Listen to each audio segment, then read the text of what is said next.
안녕하세요, 라이언입니다. 오늘은 유발 노아 하라리 교수님이 쓰신 사피엔스, 부제는 A Brief History of Humankind, 이 책을 소개해드리고자 합니다. 이 책은 역사학자가 쓴 역사, 경제, 과학 분야의 책이라고 할 수 있습니다. 이 타임라인은 많이 거론되지만 대략 한 7만 년부터 현재까지의 상황을 스케일로 그려내고 있습니다. 그리고 사피엔스가 어떻게 이 지구상에서 중요한 존재가 되어 갔는지 그 부분을 소개해주고 있어요. 이 부분을 두 가지 책인 저는 비교를 하고 싶어요.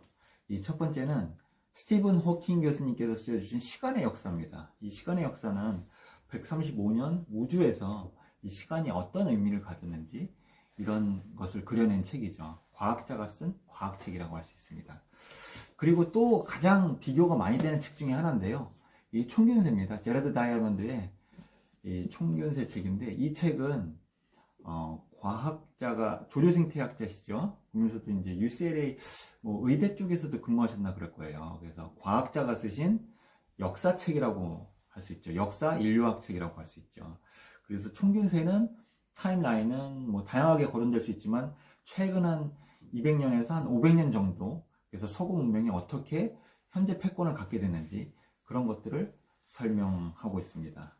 그래서 그런 타임라인에서 한번 비교를 할 수 있을 것 같아요. 그래서 사피엔스는 대략 한 7만 년 전 인지혁명, 그 다음에 12,000년 전 농업혁명, 그 다음에 최근에 산업혁명까지 그런 부분을 좀 더 집중적으로 그리고 있습니다.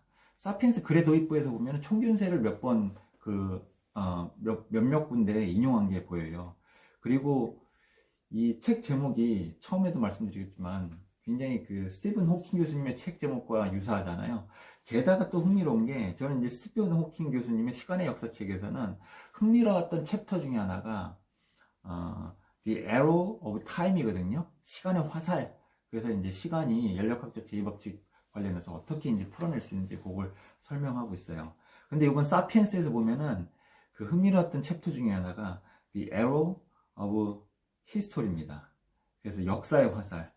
그래서 제목도 유사한데 중간중간 그런 일종의 옹화주였나? 왜냐면 시간의 역사가 전 세계적으로 한 1000만 부 정도 팔린 월드 베스트셀러였잖아요. 그래서 그런 것을 타겟으로 이분이 일부러 그러셨나? 이런 생각도 들더라고요. 그럼 거두절미하고 저자의 어떤 흐름을 한번 쫓아가 보도록 하겠습니다. 이게 페이지 바이 페이지보다도는 제가 오늘 요약드리고자 하는 거는 큰 덩어리에서 저자가 전달해보자 했던 내용, 그거를 한번 리뷰해 보도록 할게요. 먼저 앞서 말씀드린 것처럼 총균세는 서구 문명이 어떻게 현재 패권을 가졌는지 요거를 이제 질문을 했거든요. 근데 사피엔스에서는 이걸 좀 더 크게 봤습니다. 사피엔스는 오늘날에 지구에서 어떻게 패권을 잡게 됐는지, 그렇죠? 조금 더 큰 덩어리로 봤죠. 그러다 보니까 이 사피엔스의 시작부터 갑니다. 예를 들어서 10만 년 전, 12만 년 전 사피엔스들이 많이 살았겠죠. 그렇죠? 호모 에렉투스도 있고, 그러니까 다양한 호모족들이 살았겠죠. 예를 들어서 아프리카만 하더라도 대략 한 5개 정도의 호모족들이 살았다고 해요. 근데 그 중에서 어떻게 사피엔스가 이제 베스트가 될 수 있었는지 그런 부분들이 이제 언급이 됩니다. 이제 7만 년 전에는 다양한 종류의 인류가 존재했었고요. 우리의 조상이라고 할 수 있는 사실 호모 사피엔스는 다른 종족을 학살하거나 그 다음에 교배를 통해 이제 패권을 잡게 됐습니다. 그럼에도 불구하고 우리 조상들은 생태계에서 그때까지는 전혀 중요하지 않은 존재였어요. 그저 많은 포유류 중에 하나, 그저 많은 그 유인원 중에 하나였던 거죠. 근데 현재 들어서는 우리 사피엔스가 굉장히 중요한 존재가 됐죠, 지구에서. 예를 들어서 사피엔스가 이렇게 이동 경로를 따라서 거기에 있던 동물들이 멸종을 하게 돼요. 거기에 있던 동물들이 흥망성쇠가 사피엔스에 따라서 결정이 돼요. 예를 들어서 흥을 했다는 어떤 동물을 생각해 볼까요? 반려견 같은 게 있겠죠. 사람들이 좋아하니까, 사람들이 아껴주니까. 이런 반려견들은 더욱더 개체수가 성장을 할 수 있겠고요. 두 번째로 안 좋은 의미에서 개체수가 늘어나는 것들이 있죠. 예, 바로 사피엔스의 단백질 공급원인 소, 돼지, 닭, 이런 부분들이, 이런 그 동물들이 개체수가 폭발적으로 늘어났었습니다. 그래서 몇 억 수준에서 거의 몇십억 수준까지 개체수가 늘어나게 되죠. 그러면 어떻게 이러한 사피엔스가 지구상에서 중요한 존재가 됐을까요? 저자는 다이렉트하게 얘기를 합니다. 서슴없이 이것은 바로 협력 때문에 가능했다. 이 협력이 사피엔스를 결정짓는 가장 중요한 요소라고 할 수 있다. 이 부분을 강조를 합니다. 그럼 여기서 질문이 나올 수도 있거든요. 그럼 다른 곤충들도, 다른 동물들도 협업을 하지 않나요? 맞습니다. 이 침팬지 같은 경우도 뭐 50에서 100 정도까지 서로 어울려 다닐 수 있다고 하고요.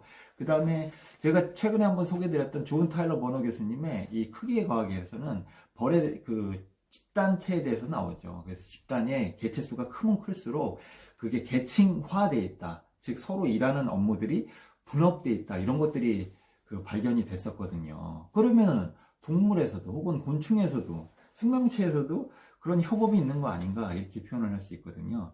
근데 우리 사람, 인류는 좀 더 복잡한 단계로 협업을 하게 됩니다.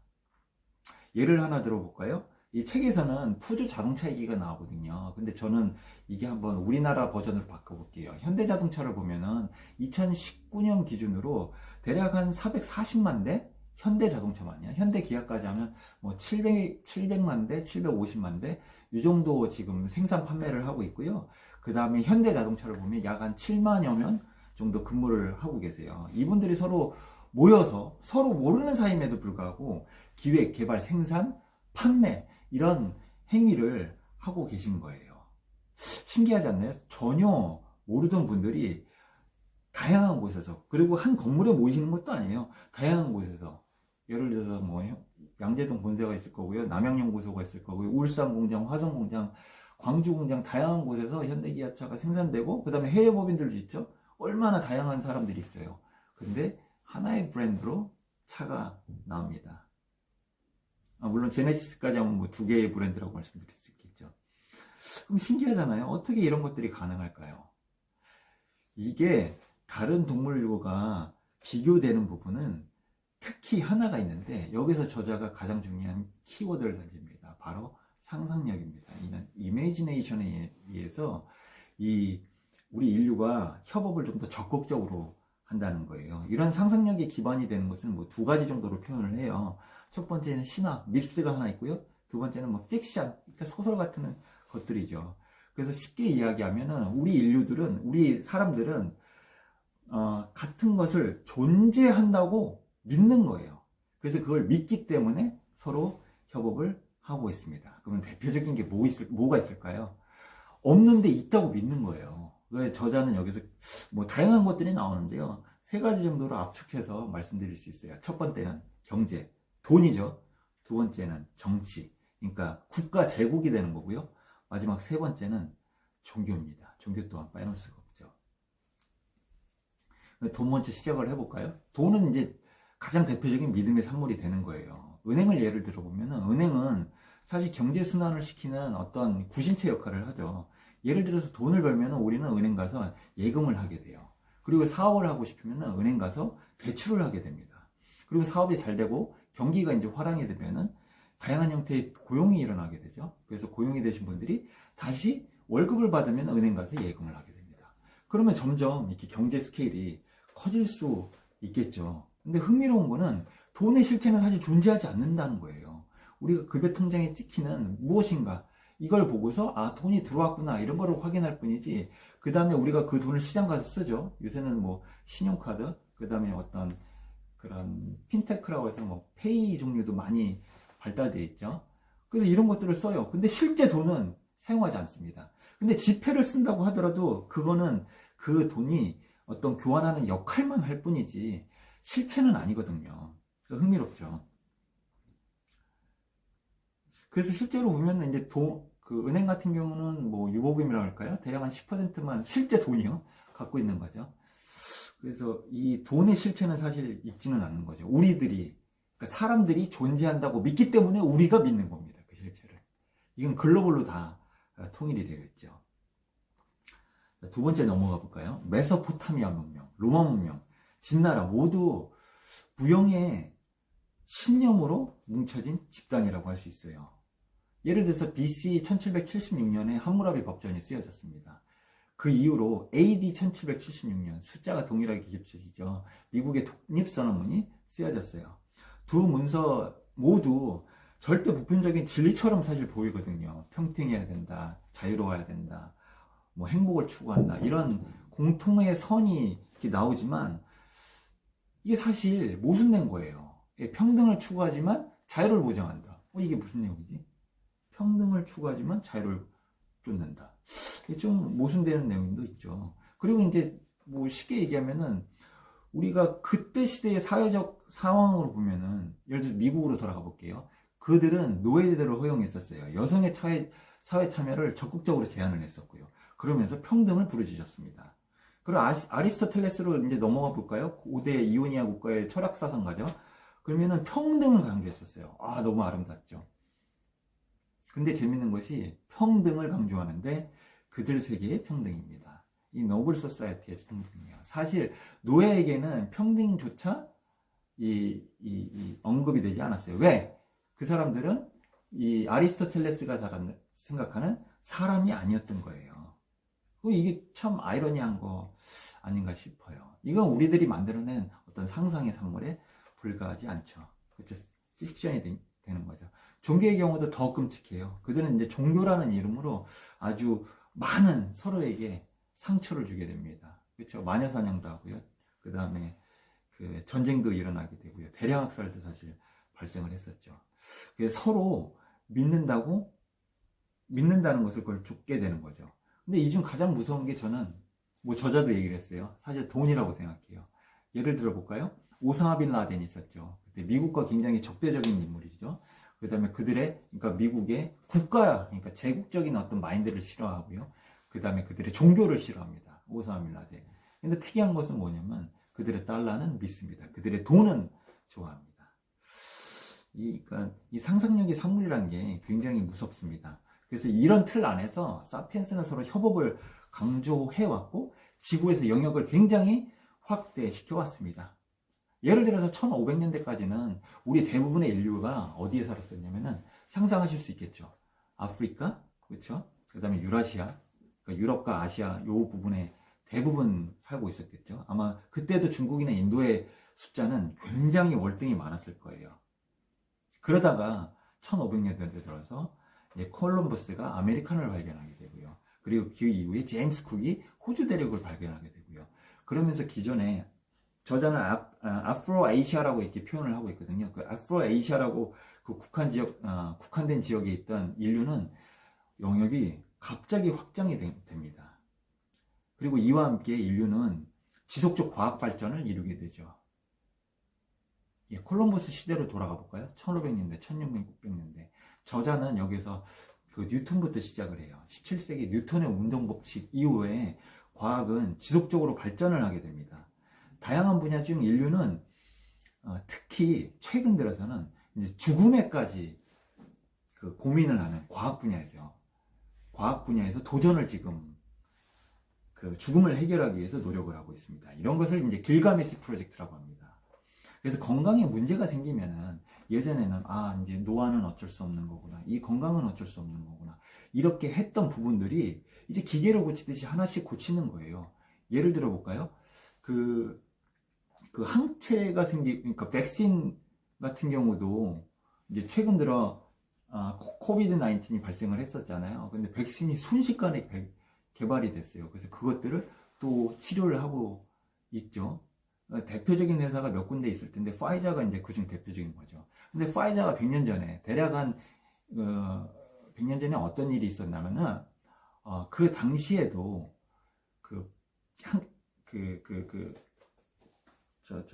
항생제가 없어서 많은 사람들이 죽었었어요. 예를 들어서 전쟁에서 상처가 난다. 그러면 상처가 나서 죽는 어떤 총을 맞아서 죽는 게 아니라 상처가 났는데 이게 해결이 안 되는 거예요. 그래서 보니까 팔에 상처가 나면 그 팔을 잘라야 되고, 그렇죠? 그 다음에 그 살이 썩게 되고, 항생제가 없기 때문에요. 그래서 그 항생제를 개발한 것이 이제 페니실린이죠. 그렇죠? 근데 그 페니실린을 대량으로 양산했던 것도 사실 파이자였습니다. 그러니까 인류는 지속적으로 이런 식으로, 그게 불과 100년 전이에요. 그 100년 전만 해도 항생제가 없어서 사람이 픽픽 죽었죠. 근데 오늘날에는 그 백신의 개발 속도도 굉장히 빨라지고요. 그 죽음을 대처하는 능력도 굉장히 강해졌습니다. 그래서 저자는 여기서 세 가지로 인류가 어떤 식으로 대처를 하고 있는지 표현을 해요. 예를 들어 볼까요? 다윈의 진화론에 의하면은 인류는 예를 들어서 인류뿐만 아니라 생명체들은 그 환경에 맞게 그 다음에 환경을 뛰어넘게 본인들이 여기에서 계속 지속 가능하게 진화를 하고 있어요. 근데 현재 우리는 이 진화를 하는 정도가 아니라 세 가지 정도로 우리의 기술력을 계속 전개시키고 있어요. 예를 들어서 첫 번째는 인공조직의 활용입니다. 그리고 두 번째는 사이보그 공학을 이제 적용하게 되는 거죠. 근데 마지막으로 비유기적인 공학을 접목하는 거예요. 인공조직은 예를 들어서 코가 없다고 쳐볼게요. 그러면 코를 다쳐서 없었으면 인공조직을 여기다 붙여보는 거죠. 귀가 없으면 귀를 이제 인공조직을 만들어서 붙여보는 거고요. 그리고 사이보그 공학은 팔이 예를 들어서 절단됐다고 그래요. 그러면 이 팔이라고 그럴까요? 이 팔을 붙여서 근데 단지 그냥 붙였다 의수 정도가 아니라 신경적으로 붙이는 겁니다. 그래서 뇌에서 생각하는 대로 그 팔이 움직이게 도와주는 겁니다. 그리고 마지막으로 유기적인 공학은 이 무기물 생명체를 생각하시면 돼요. 무기물 생명체 그러니까 좀 이상한데 artificial intelligence, 인공지능 뭐 이런 부분까지 이런 부분을 생각하시면 됩니다. 그래서 여기까지 저자의 이 흐름을 쫓다 보면은 와, 우리 인류가 어쩌면은 벌써 신의 영역까지 도달했는지도 모르겠어요. 그래서 당연히 이제 후속편이 기대가 되죠. 이 저자의 후속편은 호모데우스입니다. 어떻게 그 인간이 이 신의 영역을 접근했는지 이 부분은 추후 기회가 되면 다시 한번 그 서머리를 한번 해보도록 할게요. 그래서 책을 읽다 보면은 그 역사에 비결정론적인 입장이 이렇게 기술돼요. 예를 들어서 역사의 큰 방향은 기술이 되거든요. 예를 들어서 소수 부족이었다가 100명이 되고 이 100명의 부족이었다가 1000명이 되고 1000명의 부족이었다가 10,000명, 20,000명이 되고 이게 점점 커지는 덩어리가 커지는 방향성은 맞는데 세부적인 사건은 마치 이게 우연의 산물에 불과하다는 거죠. 현재 2020년은 미국이 패권을 잡고 있습니다. 이것들이 7만 년 전으로 이렇게 복귀를 해보게 되면은 7만 년 후에는 미국이라는 나라가 태어나서 이 세계의 패권을 잡게 될 거야. 이게 가능했을까요? 12,000년 전에 농업혁명이 최초에 일어났을 때 2020년 전에 그 미국의 패권을 쫓는 후발주자 중국이 나타나게 될 거야. 뭐 이런 생각을 했을까요? 아니에요. 어려웠을 거예요. 그래서 이게 마치 그 저자도 이런 표현을 써요. 케이어틱이라는 표현을 쓰거든요. 그래서 어떤 과학적에서도 이제 카오스 이론, 그 다음에 하이젠브레크의 이제 불확정성 이런 부분들이 떠올랐어요. 그래서 7만 년 전 인류 역사를 이게 반추해 보면은 굉장히 예측 불가능한 그런 역사 시나리오라고 할 수 있습니다. 책 전체는 트위로 왔어요. 저는 이제 첫 번째 장 인지혁명, 두 번째 장 농업혁명을 읽을 때는 새로운 시각이네? 그럴 수 있겠지. 라고 생각하면서 약간 힘을 빼고 읽었었거든요. 근데 그리고 이제 저 스스로 저자한테 이제 질문도 해보는 거죠. 이럴 수 있어? 저럴 수 있어? 그래서 이렇게 퀘스천 마크가 들기도 시작하고요. 근데 세 번째 부분 파트는 이제 인류의 통합이 나오고요. 네 번째 장에서 과학혁명으로 이제 마무리 짓습니다. 여기까지 보면은, 와, 이 저자 뭐야? 정말 대단한데? 통찰력이 넓고 깊은 지식을 통해서 하나의 통찰력으로 이제 귀결이 됩니다. 그런 것들을 통해서 사피엔스가 어떻게 지구의 주인이 되었는지, 이제 신의 영역까지 도전하고 있는 거죠. 이런 부분들을 굉장히 흥미롭게 봤었어요. 그래서 주말밤 아주 혼자 그 박수를 쳐가면서 와, 이 굉장히 재밌게 읽었던 책입니다. 그래서 여러분들께 사피엔스 1도 권장드리고요. 오늘 여기서 마무리 짓도록 하겠습니다. 네, 감사합니다.